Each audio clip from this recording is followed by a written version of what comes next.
Grand Rapids Chief of Police is sharing his ideas for better policing.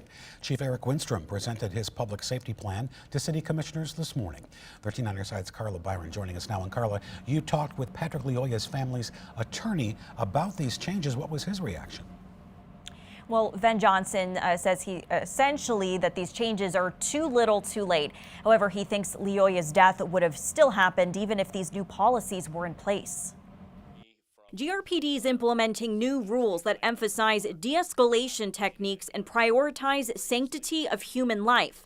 Some policy language changes include requiring a warning before use of deadly force, using deadly force only when necessary, and requiring the opportunity to voluntarily comply. I came in, hit the ground running on March 7th when I looked and started going through the policies to make sure that we have the best policies. And as time evolves, police policy has changed so much since 2000 when I started in policing.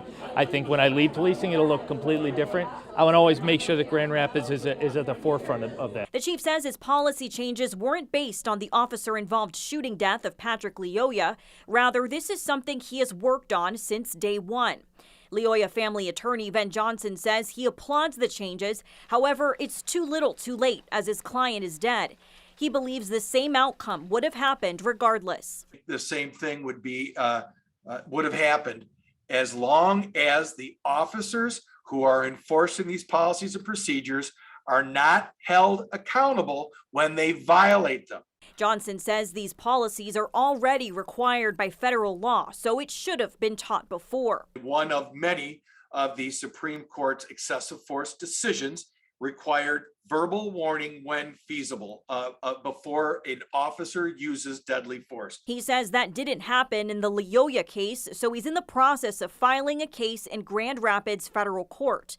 Going forward, Chief Winstrom emphasized he will hold his officers to the highest level of professional standards. The chief says training in these new policies will begin on August 2nd. Guys. All right, Carla, thank you.